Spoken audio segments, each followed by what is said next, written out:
How do you see potential versus credentials in modern marketing?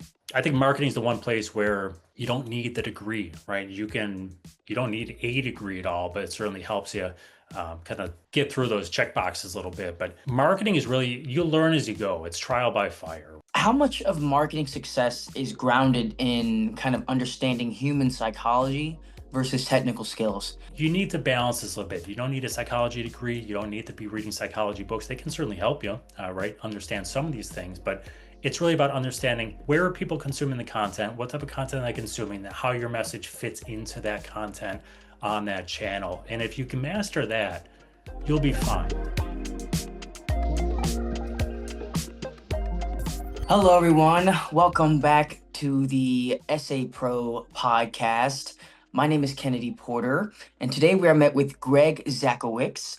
And the title of today's podcast is Building a Modern Marketing Career, Skills, Psychology, and the Power of Content with Greg Zakowicz. Greg, would you go ahead and introduce yourself to our listeners and tell them a little bit about what you do? Sure thing. And thanks for having me, Kennedy. So I'm excited for the conversation today. So Greg Zakowicz, as you mentioned, um, I'm a marketer, right? So I've been in marketing for a little over 20 years across the board. I've been in email marketing for about almost an entire 20 years as well. So it's kind of where I cut my teeth a little bit and then kind of graduated into B2B marketing. So I've had experience kind of going through everything. So running content departments to kind of every aspect of B2B marketing, D2C email marketing. And then currently I'm a kind of a freelance or a free agent out there. So doing some side marketing projects for different companies and just kind of figuring out where my next role goes. Nice. Very, very broad, very lots of realms you're in, kind of. That's cool. What were kind of the key moments that shaped your path in marketing? Yeah, I think well, email is definitely one of them, right? So, I mean, every brand now, whether it B2B, D2C, everyone uses email. It's a consistent, it's a high performing channel. As I mentioned, I got into it 20 years ago, Kennedy, which was Mm-hmm. kind of a bit of a wild west back then. Like things that you cannot do now, we used to do, and we did in droves. And Mm-hmm. I could tell you some funny stories around that. But email was kind of one of those things. I got into it and started looking at it and going, you know what? It's kind of like e-commerce in the early days. You look at it and go, there's something here. And email was kind of burgeoning, but it was still harder to do, right? Shopping cart abandonment nowadays, it takes 4 seconds to set up a cart abandonment workflow. Back then, you needed integrations or you need to do some, MySQL queries just to get the segmentation down. Mm-hmm. So that was kind of the bread and butter to get me into it. I looked at it, I liked it, tried to figure out and just teach myself, hey, how do I do this? How do I do this? And that kind of led me into kind of mastering email as much as you can. That led me into the consulting side, which led me to the B2B side, which got me into the whole holistic side of marketing as well. And you just kind of keep stacking knowledge, if you will. So you never know where one thing is going to take you from, especially in Mm-hmm. marketing, right? You will always use something that you never thought you would use 5, 10 years later and be like, oh, we did that or we did parts of that. So everything kind of stays connected with that. And now, with between all the different channels that everyone's using, you need just to kind of have a general view of kind of everything across the board. Mm-hmm. Okay. Wow, that's really good. Um, Based on everything that you kind of mentioned, what's the typical day in the life of a marketer at your level, and how can students kind of prepare for the realities of working in such an industry? Yeah, it's going to depend a little bit on exactly what you're doing, right, and what level you're at. So it kind of marketing goes through these ebbs and flows where it seems like more companies want generalist, and then it shifts to a very strategic, practitioner of a specific thing, and then it kind of reverts back to more of a general feel or generalist feel. So when you're at, kind of a management type level, you're kind of doing everything, but you're more overseeing. So I always say it's like pushing papers, right? So Mhm. you've got these 20 tasks to do. One might be a brand marketing, one might be a product marketing, one might be a organic search marketing, right? And you have all these different things, and you're just trying to it's kind of like project management. You're trying to make sure brand narratives hit. You're trying to make sure you're assigning people to the right jobs to do that in a time constructive manner. So you get a lot of people and a lot of voices with different needs, and you're just trying to manage all that stuff going through.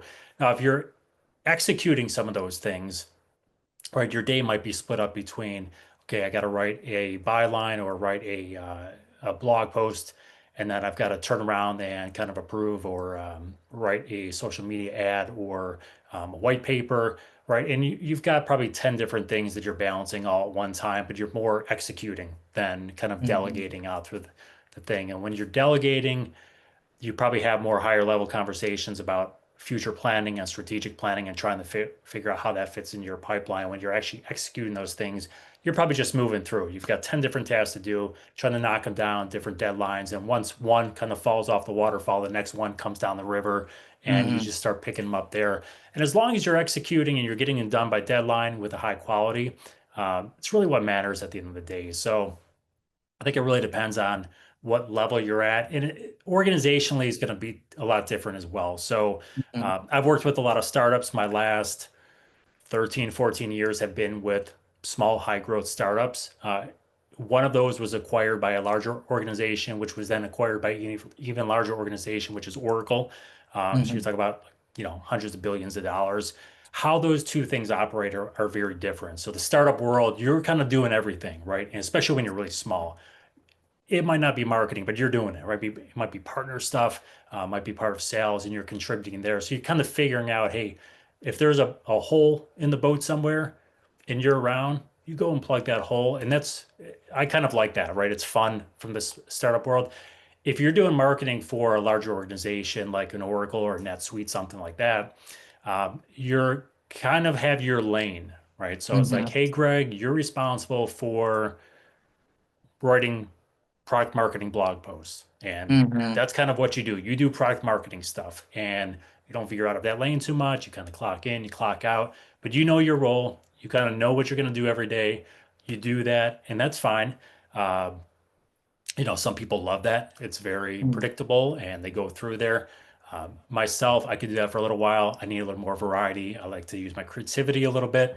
And those are the Hmm. things where smaller organizations or even small to mid-sized organizations, you have your hand in a bunch of different things. So what you're doing is going to depend very much on the size of the organization you're at as well. Okay. Yeah. So for the bigger one, that's kind of like they have so much money and so many resources. They kind of just need certain people for certain specific tasks. That makes a lot of sense. Yeah, and they were small at one point, but they grew to a place where, it's very much, especially if you're a public company, you've got to be Hmm. predictable, you've got shareholders, you've got revenue recognition, all these things that make the stock keep humming along. So Hmm. you don't change that model a whole lot. You keep up with the changes with the technology, the actual, the marketing side of things. It's kind of rinse and repeat, if you will, but there's a hole, you fill that cog in the wheel and you're good to go. All right, but they Okay. don't need groundbreakers at that point. Those Yeah. small companies, you're always trying to get up. You're fighting against larger companies. Some of those are public companies. You're like, okay, how do we get above, we're 30 employees. How do we beat the company that has 100,000 employees globally? Right. So Hmm. you got to be a little more creative. You got to be a little more adaptive. You're going to throw stuff at the wall. Some's going to stick, some's not. But that's okay. But Hmm. you just keep you ebb and flow, and you keep churning to get different results. Yeah. The underdogs. Yeah. Yeah. um, so Greg, many students worry about not having the right degree or experience. How do you see potential versus credentials in modern marketing? Marketing is one of those things. I say this all the time, but we joke around, employee, in your company, just social gatherings, whatever. I don't know if I've ever met anyone that works in marketing who went to school just for marketing, right? It's usually like a fallback career or you are a double major in something and then marketing. Me, marketing was my minor. I was a communications major, which a lot of marketing people come from communications. But Hmm. I was a communications major focused in radio broadcasting, right? And that was kind of my niche. And I did that for a couple of years before transitioning in.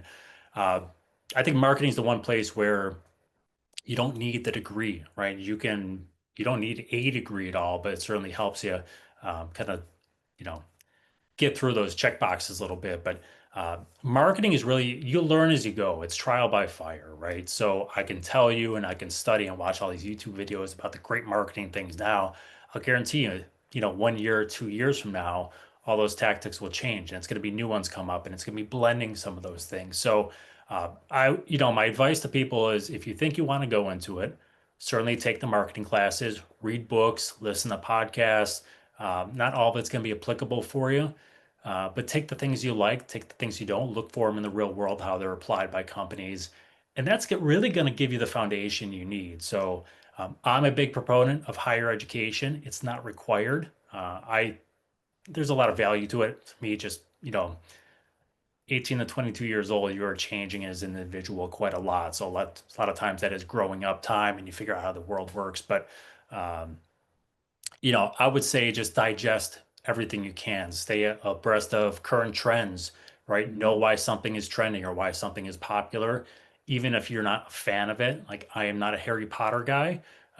Just it's not my thing, right? Yeah, Game of no. Thrones, not my thing. Me too. It Yeah, I is get it. hundreds of millions of people's things, right? So you kind of got to know why it's so popular and then how Hmm. you fit that into marketing. So I would say the world is your oyster, especially nowadays, right? Between social media, between um, the different channels, between like TikTok, between YouTube becoming, I've got a couple kids, they watch YouTube. That's all they do, right? Hmm. Foreign concept to me. And I'm like, okay, I watch a lot of YouTube now, and you figure out, you get ads and you get mid-roll ads going in there. And, okay, these companies are, in my ecosystem like Shopify, they're cutting, these mid-roll ads and these videos. You've got 3 to 5 seconds to hook someone, though, right? It might be a 15 or 10-second slot, but you got 3 to 5, and you notice small things like that. So I would tell anyone, if you're 30 and you want to get into marketing, you can still do it even if you don't have a degree or a marketing degree, or especially, you just need to find an intro somewhere, right? Start Hmm. doing some things freelance for people, go to Upwork, do whatever you can, get a little experience, and those things will connect and just plug doors. So I don't think it's necessary, but Hmm. marketing's everywhere around you. You just need to look for it and kind of stay astute with it. Does that make Yeah, sense? it makes perfect sense. Yeah, just find a need and fill it. Yeah, definitely. So Greg, you kind of already touched on this just a little bit, but we know that marketing is such a fast-changing field. How can you stay updated on new trends and technologies, and what should students do to keep their skills current? Yeah, this is probably harder now. As accessible as everything is nowadays, it's probably harder now to do than it was, say, 10, 15 years ago because Mm, there are just so many of them, right? So, I mean, we could just focus on AI. I probably have 30 to 40 AI tools bookmarked. mm, How do I learn all those? Some are paid, and if I'm not going to pay for them, how do I learn those things? And obviously, YouTube is a great channel for learning anything in the world, but mhm, um, I think it's just getting down and figure out, okay, we know everyone's using ChatGPT. We know everyone's using cloud. We know everyone's using, Gemini, whatever it is. Start going through those things and start learning them. You can do them. You've got free ones. You've got, some of them are freemium models where you can pay for them, but you don't need to. And you figure out, you watch a couple YouTube videos, you do some researching and reading and figure out, hey, what makes these things tick? And then you go through and you just start learning these things and you start to, okay, ChatGPT is really good for this, but Claude is better when it comes to numbers, right? And tables. And you start to figure out, okay, this one's good, this one's here. How do I make these things work together? And then, if you want to invest a little bit of money into it, put things into action, right? You have tools like Wix and Squarespace, which are relatively low cost, no code, low code email build or website builders. mhm, Play around with it. Get one for a year, spend $200, try to build some website, even if you never put it out to the world, right? Build a website, see how these tools plug into it. And it's really just trial by fire. I mhm, would look at the kind of the main ones, right? I mentioned I've got all these bookmarks for AI tools. mhm, Some of these tools are going to disappear in a year. Some are going to just fold because they're out of funding. Some are going to get acquired by other tools. So, you got to kind of figure out where you are spending your time to learn these things. But, um, you know, that's one thing to do. Another thing is, what is a tool that you kind of wish you had that does not exist right now? It could be a sortable table, it could be whatever. But like, okay, how do I use a tool to build that thing, right? And you start just researching. So, hey, ChatGPT, give me some code. I want to build this tool. Or, Vercel, here's a screenshot. Build this thing for me. take that, try to plug it into the website, see if it works, right?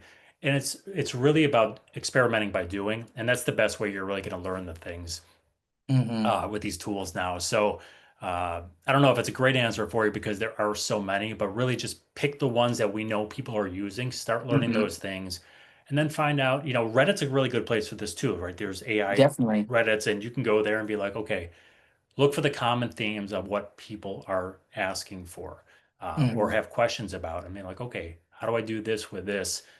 The last place I would look, even if you're not looking for work, I would go to some marketing job boards, all right, or look for Hmm. some jobs. And then, it doesn't matter what it is. If you want to go into content marketing, you want to go into product marketing, maybe you don't know what you want to go into, look at some job boards, look at the requirements, and then the skills are like nice to haves or not required, but preferred.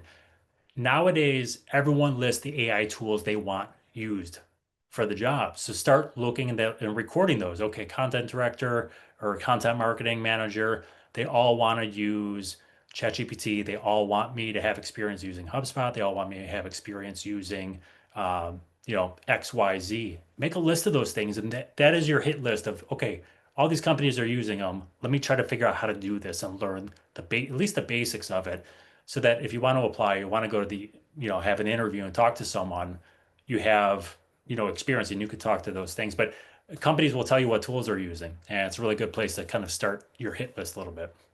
Well, that's great. Yeah, just kind of using what they want as a foundation to build your skills. That's really good. Just to keep it narrow. That's great. Yeah, it's like Um, employment crowdsourcing. yeah, that's amazing. Um, how much of marketing success is grounded in kind of understanding human psychology versus technical skills? And can you give real world examples?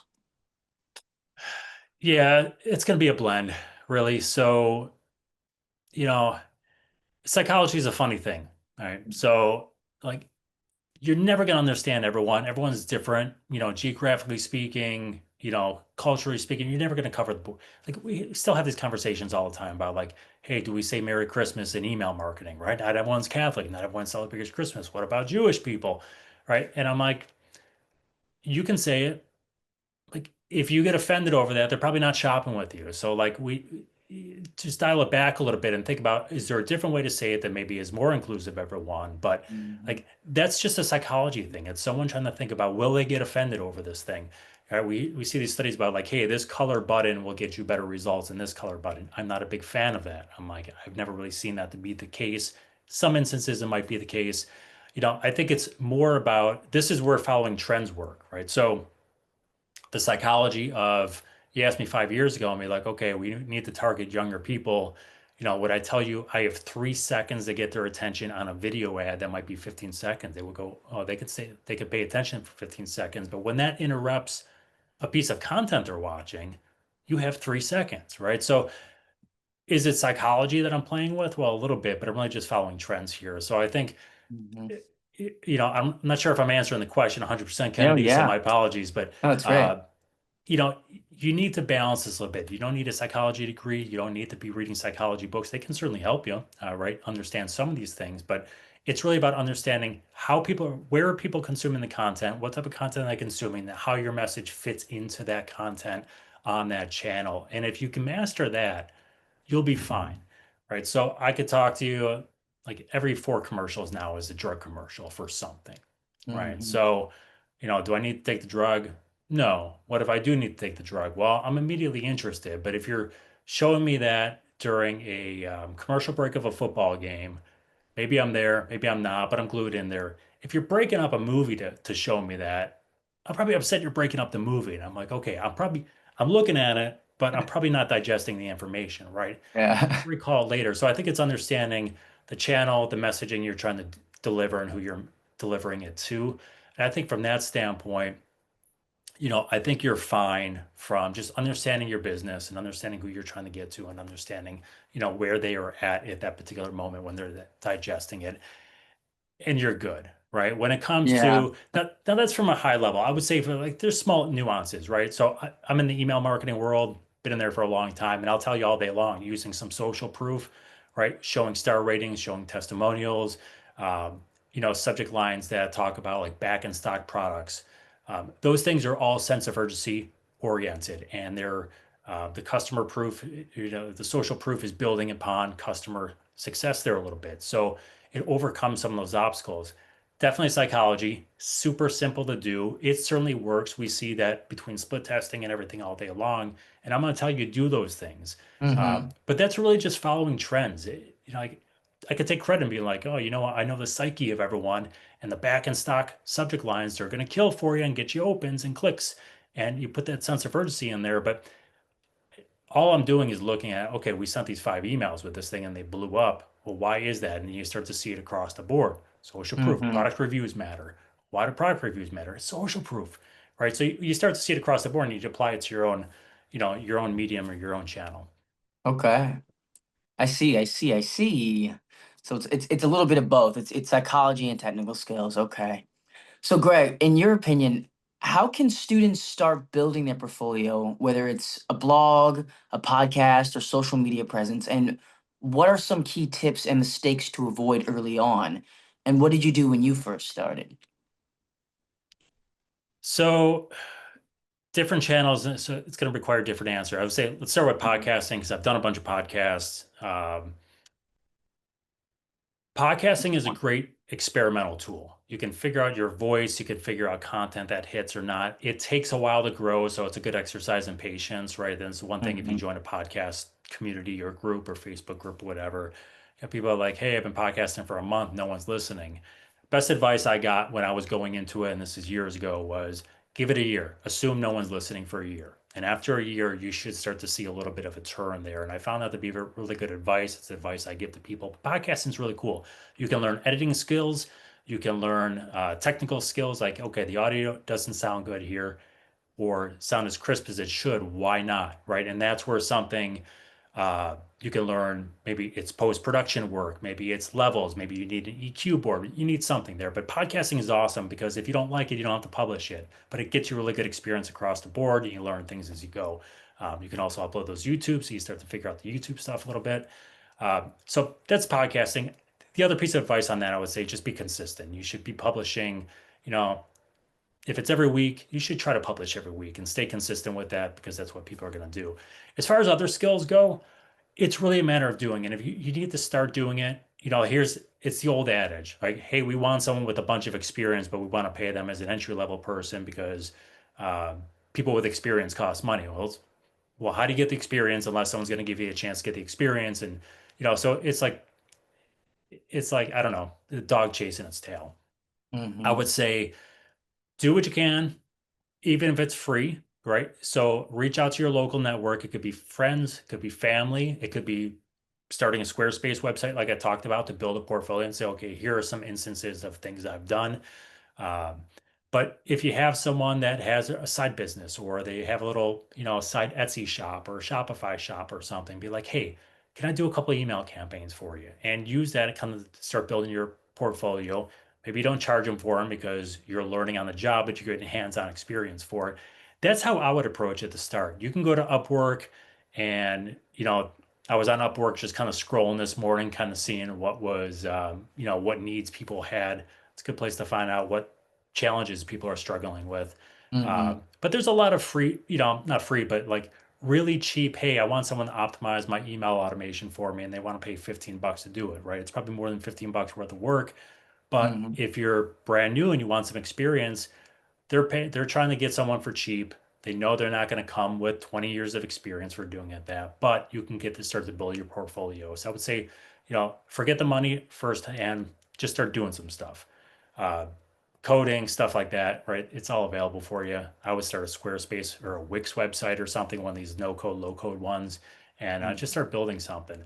So I always do something on the side. Got a full-time job, doing freelances, whatever, and I always do something on the side. It's something new. It's something that use my creativity. Right now, it's a podcast, right? But I've done a website where it was a satirical e-commerce news site, and I just wrote funny Mm. stories, right?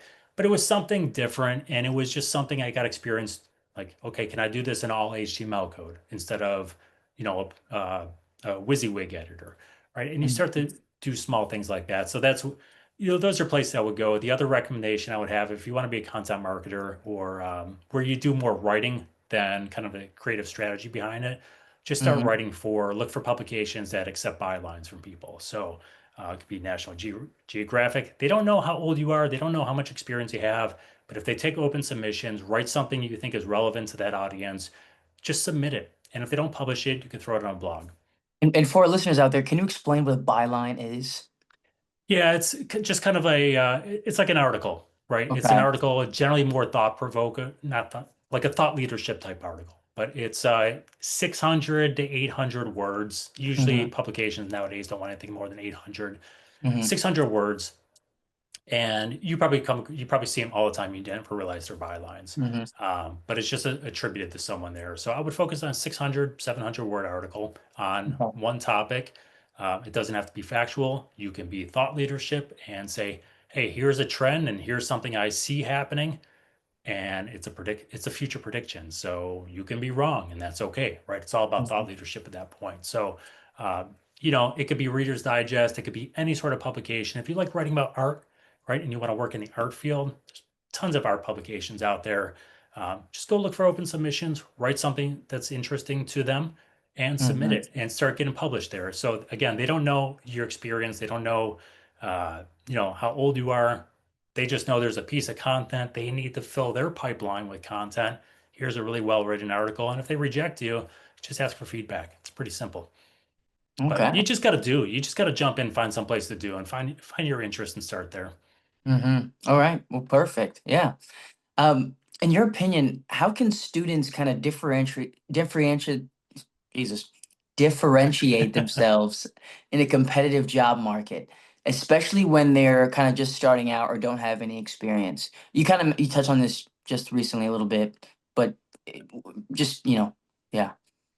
I think building the portfolio as best you can, Hmm. right? It's not going to be perfect. No one expects it to be perfect. It doesn't have to be a portfolio of everything. Build a portfolio for what you're applying for. So, if you're applying to write, you should have a portfolio with a lot of written content. That could just be a personal blog. Um, so that's one. Two, social media profiles, keep them professional. If they're personal, keep them private, right? You don't want that. If it's on the internet, it's out there for good. So think of yourself as the hiring person. They are going to look you up on social media, whether they say it or not, whether they do or not, they Mhm. are going to. So just Yeah. make sure you button up there. Be active on LinkedIn, share stuff, even if you didn't write it, right? Share and just be in that space. So if you want to go into B2B software, you want to go into, I don't know, education consulting, whatever that niche you want to go into, share content along those lines. Uh, Look for volunteer opportunities. And the volunteer opportunities could be just reaching out, being like, hey, I want to write some blog posts. I have my own things. I'm not going to accept doing bylines. So let me reach out to some local organizations and just say, hey, I noticed you have this here. Can I write a blog post for you? It's free of charge. Let me know what topic you want. I'm looking for experience and then publish it. And then you can put it in your portfolio and be like, hey, I wrote this for this organization, but it's also volunteer work you're doing. So you can list that. And it's really, I always say the small, stupid things, but it's a small, simple things that really matter here. So, I think it's showcasing that you want to work in XYZ industry. And that's so, LinkedIn posts can do that. Uh, Being able to produce high quality work, and it doesn't have to be perfect work, it doesn't have to be the greatest thing in the world, but writing a blog post or creating an image or something for social media content for one of these organizations.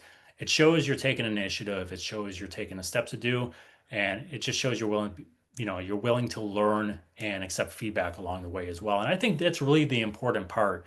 So if you're hiring, and I've hired entry level positions before, I don't expect you to have a huge portfolio. I don't expect you to have be the cream of the crop because it is Mm. entry level and there is some level of understanding there. What I always looked for was when I interviewed the person, did they ask questions? Did they seem like they were teachable? So that's really important, especially entry level. Teachable, you will probably grow up in the organization as long as you treat you well. Um, and are you taking any sort of initiative? And that initiative, again, could be volunteering. It could be just doing freelance work. It could be just being in different places. And those are all the small things. A blog post here, social media thing here, doing some emails here. And, it's a conversation with like, okay, I'm doing my sister's Etsy shop. emails? Do I want to put that on there? It's a small little shop. Yes, you do. It doesn't Hmm. have to be the big names. You don't need to wow them. You just need to show you're doing something. That's what how I would approach it. You Yeah. don't, and just be honest with them. I haven't had a lot of experience. It's hard to get that now.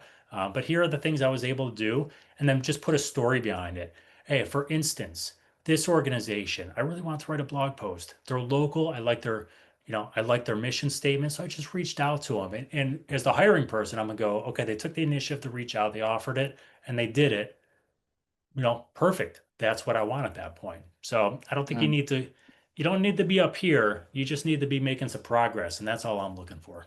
Showing that initiative. I get it. That's good. Absolutely. We touched a little bit about we touched a little bit on podcasts, but in terms of like webinars and thought leaderships, um, to strengthen knowledge in marketing, how practical are those? And can you recommend some of your personal favorites? Yeah, so webinars can be tricky Hmm. if you're trying to learn information. So what I would do with webinars is look at the speakers first. And then you could probably find some free ones on YouTube and just give 5 minutes, a couple different sessions of listening at speakers. So webinars, most of them now are put on by companies, right? And the companies are trying to do something. They're trying to get leads in there. So if it's, you know, I gave a lot of webinars around email marketing, so we'll use that as an example. How to do email marketing for Black Friday, Cyber Monday. Well, if you get four speakers on there, chances are three of them are probably from companies related to email marketing, maybe loyalty programs, something like that. But if I've got like business development speakers on there, I know they're trying to sell something and they're probably not going to have that tangible takeaway information on there. So I'm looking for the speaker. Okay, this guy's in email marketing. Let me just listen to 5 minutes of a couple of his different webinars. Is he pitching his product or is he giving away information? And if they're giving away information, then I'm going, okay, this webinar is probably good for me, even if it's not the whole thing. This is the person. So I would start looking at the speakers versus the topic as a whole. And I think Mm, when you do that, you might be able to learn more just by following that person on social media or reaching out and asking that person a question on something very specific and getting an answer from them than attending those webinars. So I think it really depends on the speakers, the organization putting the webinar on, and then what the actual scope of that webinar is. And there's some really good ones out there, right? So mm, when I do presentations, I was always one, I didn't care if I ever mentioned the brand name, right? So they'll look me up, they'll know who I'm with. I get introed so they know the brand name there. I try to convince people to buy a product by giving away information because that's what's mm. going to make them smarter. It's going to make them trust you a little bit more. I think for general nowadays, if they are charging you to attend the webinar, again, look at the speakers, but figure out what they're like, what's the end goal there? It's not always a bad thing to have to pay, right?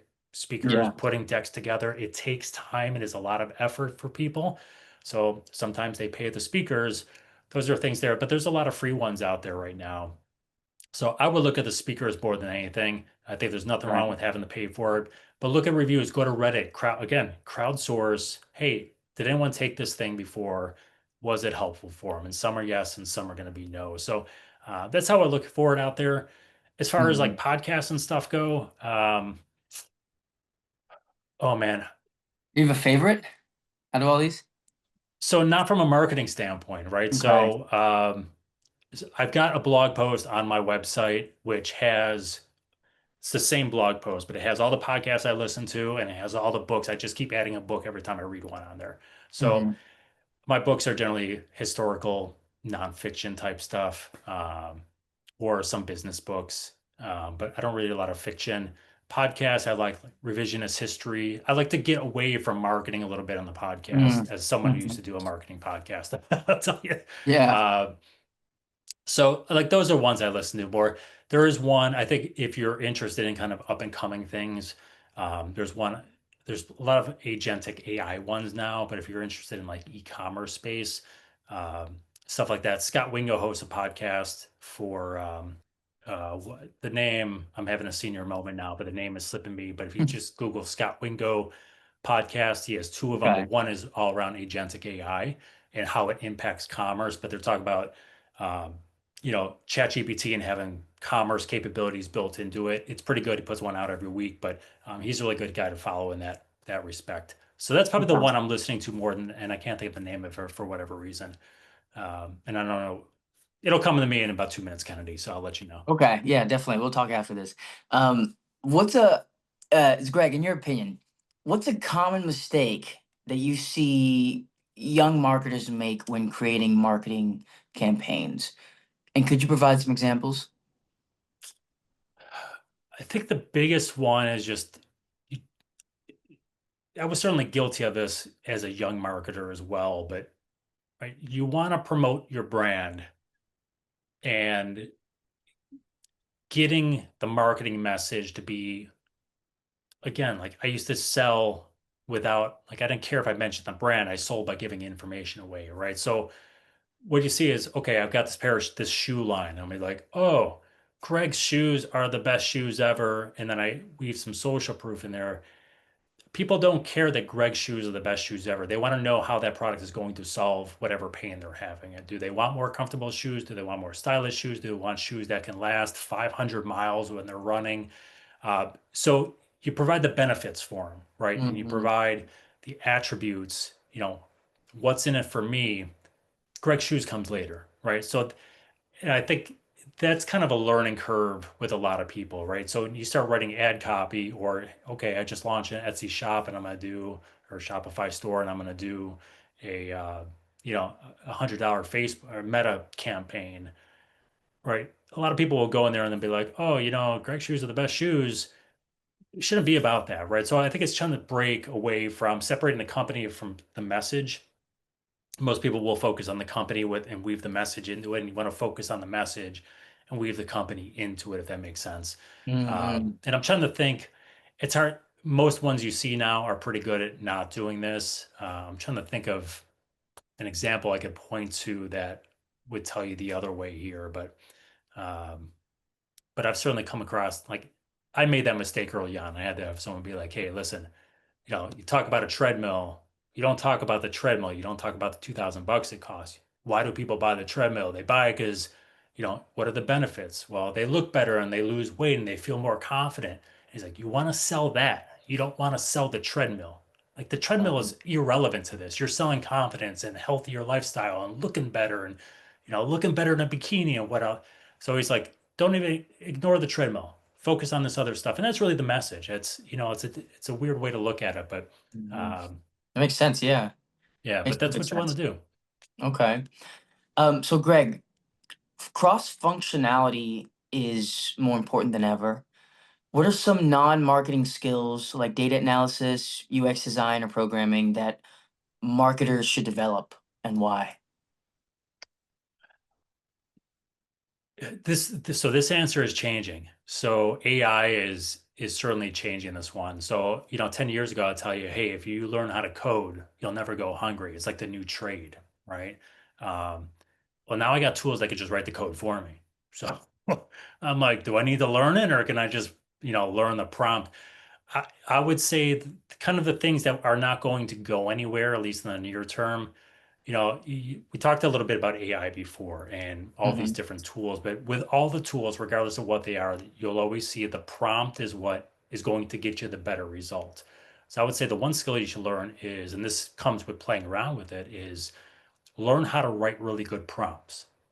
So Yeah. sometimes the prompt will take you twice as long as taking the output and then refining the output. But once you Hmm. get the prompt and you get the template down, you can rinse and repeat a little bit and just fine tune. So, write the prompt. If you're not getting the results you wanted, ask the tool, why, I'm looking for this. Why am I not getting this? What is wrong with my prompt? Write me a new prompt for this. And you start building it. And that's the one area I would say people should probably dig into a little bit more is figuring out the prompts between the different AI tools. Those are going to matter. Uh, as far as the other tools, I think having a basic understanding of code is certainly helpful if you're going into marketing because at some point you're going to be asked to either go into an email, go into a website to kind of tweak something. So understand the basics, right? What is a proper tag to bold something or, you know, line breaks and small things like that. Especially you might be going to a WordPress site to modify something, or even if you're uploading a blog post, right? You Hmm. need to have some of those basic HTML things. So I would say do that. You don't need to go pay for $1,000 for HTML courses. you have a question. This is where kind of creating a Wix or a Squarespace website or even a WordPress website comes in handy because you can do those things. You run into a question, you just Google the question or you AI tool a question and you Mm-hmm. get the response like, oh, this is how I bold something, or this is how I change the font size, even when the WYSIWYG editor doesn't give me the size I'm looking for, right? You can just plug your code in there. So I would say basic understanding of HTML, learn some of those AI tools, but learn the prompts. And this is going to the job rec board is look in the tools people use. Canva is one of the ones now where, from a design standpoint, it's kind of replacing Photoshop along those ways. Mm-hmm. So, can you learn the Canva tools? And I think any sort of video or audio editing software always helps as well. I think video is the big one now because YouTube is so big. People are editing TikTok and stuff like that on the video editor. So whether it's Adobe Creative, um, you know, any sort of Camtasia. No one really uses Camtasia, but uh, some sort of video editing software where you have that capability, and this is where podcasting can help you. Mm-hmm. You learn those things. And those are the ones I would look for. Look for video, look for something image-based like Canva that can do other Mm-hmm. things as well.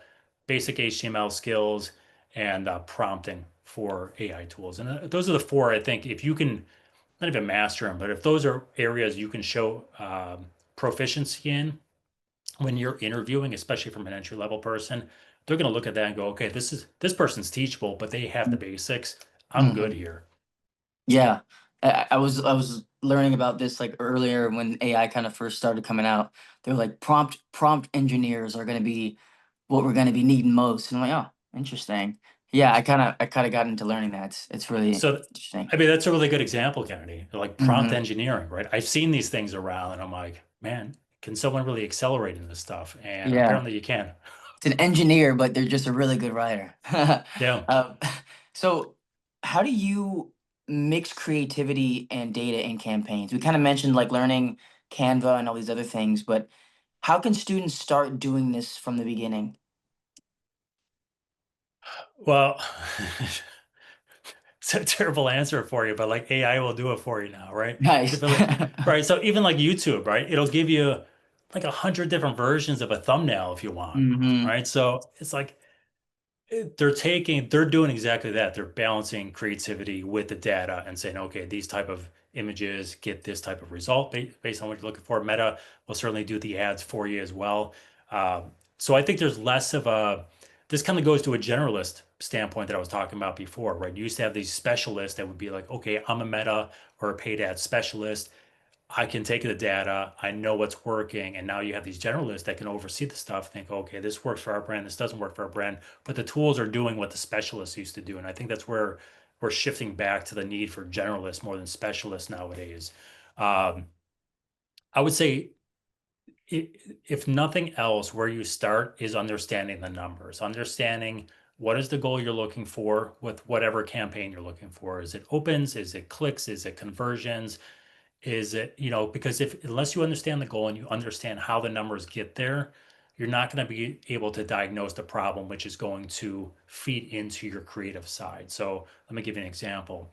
All right, I'm going to craft an email. It could be a meta campaign, it could be whatever, a TikTok campaign. My goal is to get conversion. So it's always the goal. But okay, I've got really high clicks, but they're not converting.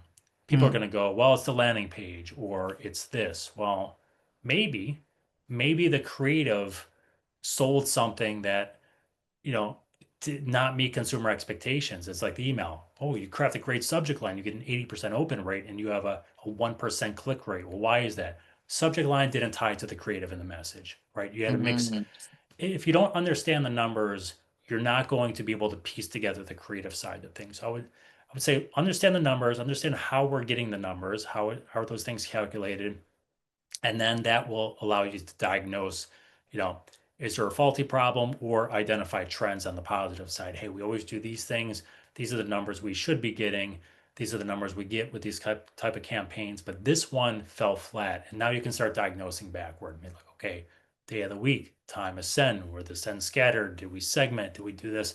So understand the numbers. I think that's going to be the most important because ultimately your boss is going to look at numbers. They're going to be responsible for numbers. They're going to report numbers up to their boss. Ultimately, the CEO cares about numbers because he's running the ship or she's running the ship, Yeah. right? So, And that's how you stay viable. If you can hit the numbers and you can speak articulately to them, that's how you're going to get promoted. And that's how you are going to be able to differentiate yourself in the organization. It also makes you more marketable, right? So if you Yeah. know you're getting this lift, it's a I always used to tell people I manage, like, I want to build your resume bullet points. So you can leave if you want, but I don't want you to leave, right? But I Mhm. need you to grow. So, if you can understand the numbers, I always tell people if that's a resume bullet point, put that on there. You helped grow. But when you're interviewing the next job or you're interviewing for promotion, you have to be able to speak to that number as well. And if you don't know the answer to those things, you're going to eventually wind up spitting in the wind. You mentioned these numbers. This kind of ties perfectly into my next question. How do you personally measure the impact and success of your work beyond KPIs and numbers? Yeah, so this is It's often like it's all numbers. challenging. This is challenging based on kind of your role, organization, what you're doing. So Hmm. PR is a really good example of this. So if you're doing any sort of PR efforts, you might spend 2 days out pitching ideas and outreaching journalists or media outlets or whatever it is. You might never hear anything back. And it's like, okay, was that a waste of an effort? Well, I would say no, right? So you're getting communication, you're refining pitches, you're learning something there, but there's not a number you can tie to that. And then if they accept the pitch and they're like, okay, we quote you in XYZ publication, you're like, okay, your boss is gonna go, well, what's that do for me?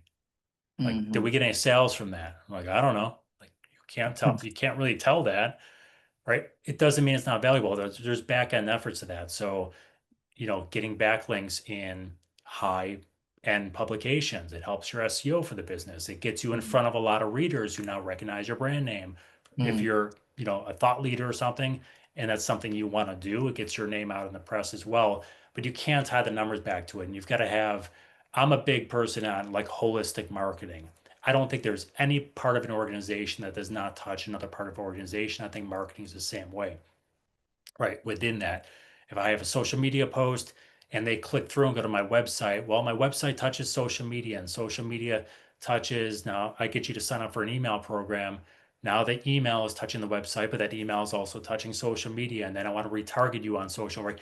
These things are all connected. And if you have disjointed experiences, the customer, you're kind of hoping for a conversion right there and then you're probably not getting a repeat customer there. And the brand messaging at that point, right? The messaging for a white paper might be a little bit different than it is for a 10-second TikTok reel. If you're sending different brand messages out there, you're not telling a brand story. You're not having these brand pillars. And that's a challenge here. So I think sometimes the argument is, well, trust me, it does matters. I feel good about it. But again, this is kind of where like outlining your goals come in. You might have goals around metrics, your KPIs, your growth numbers, your number of things, but you might want to also write down some goals for, okay, I want to get 10 mentions in the press this quarter. Hmm. Like, what does that help me? Well, this is where the holistic part comes in. Well, trust me, it helps because we get the backlinks, we get the SEO juice, we get our name in front of people, and now it gives us something where we can put that name on the bottom of the website to build social proof that can hopefully help people. It's a really tough argument to do. And PR is not the only example of this, right? You could have it in content and be like, hey, this was the best image I ever created. And we Hmm. got this, like we put in the email and the email did great.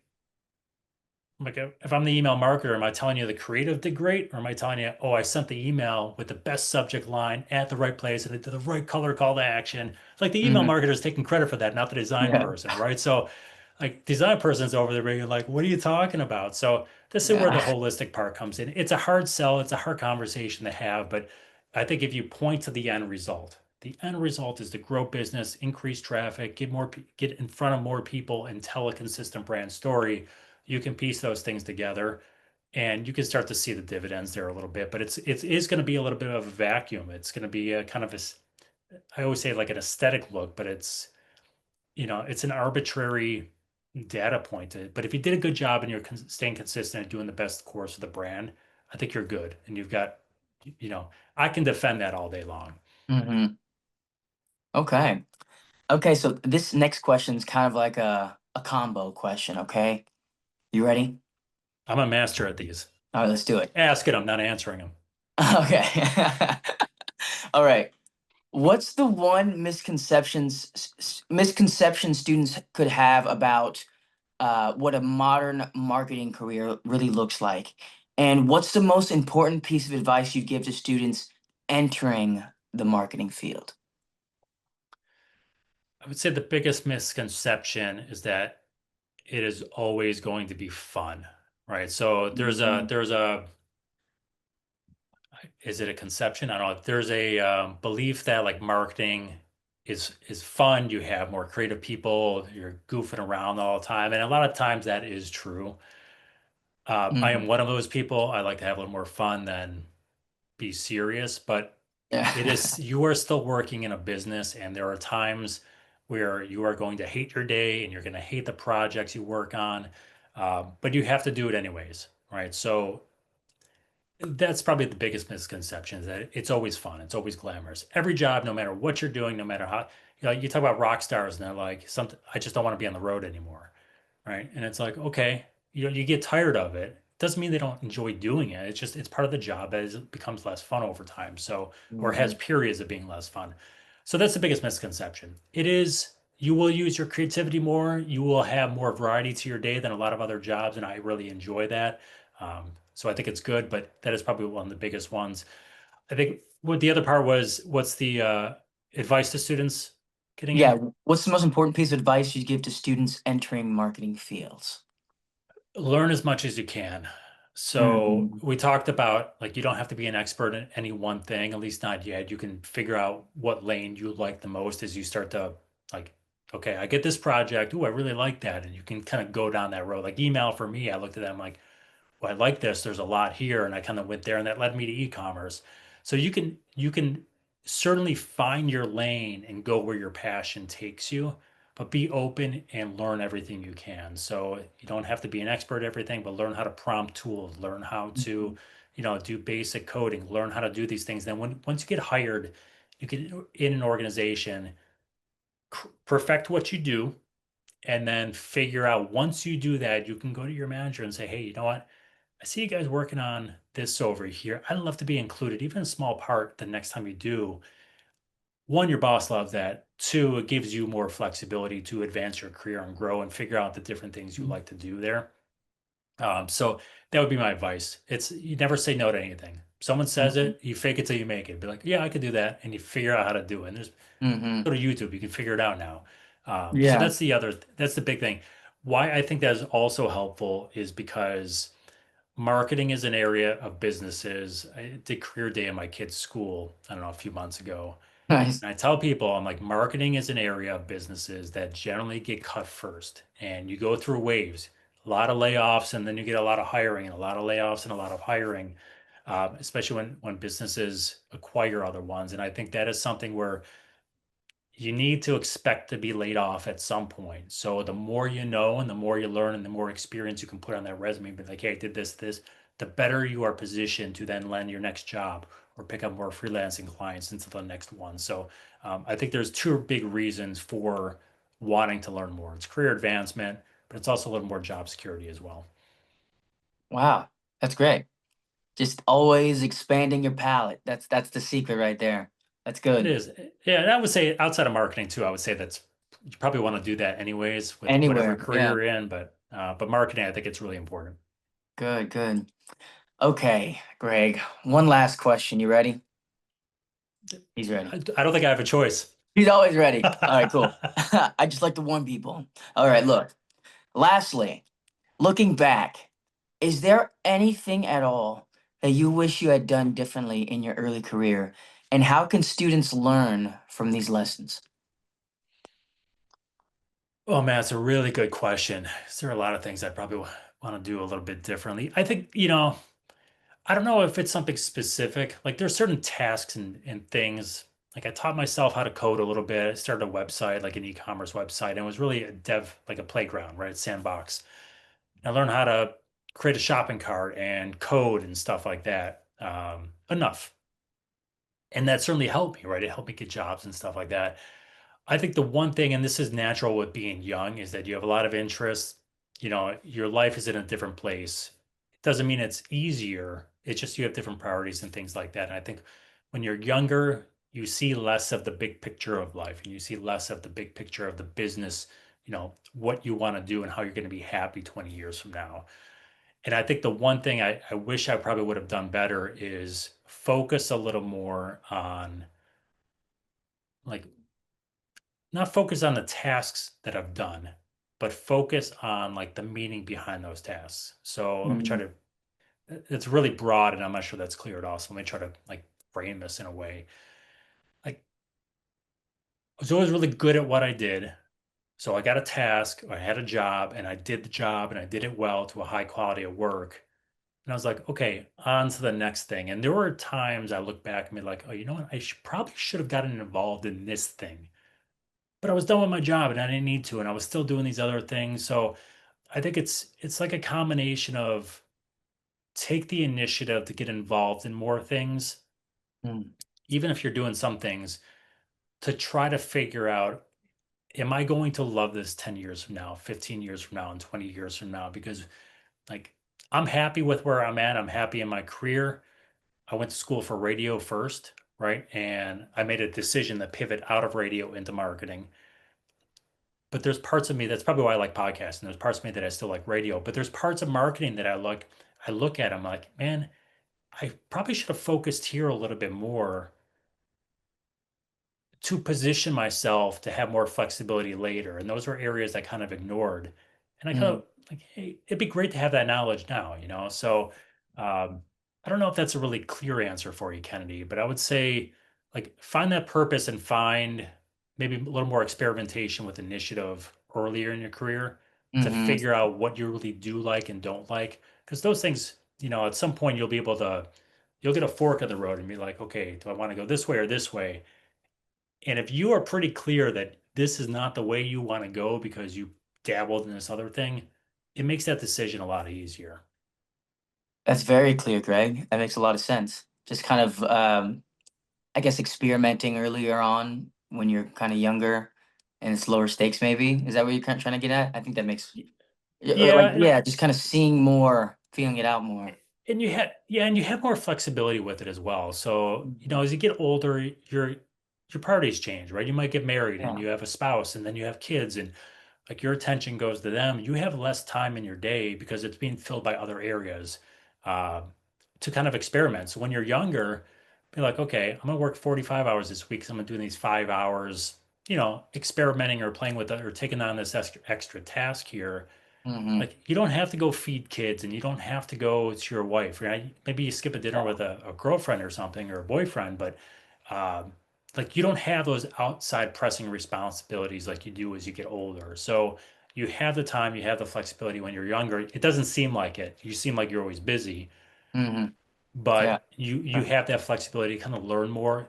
And if you make a mistake, it doesn't matter because they're like, oh, you're an entry level person and you made a mistake. It's expected, right? Yeah. Like if you've been in marketing for 20 years, and you're like, how'd you mess this up, Greg?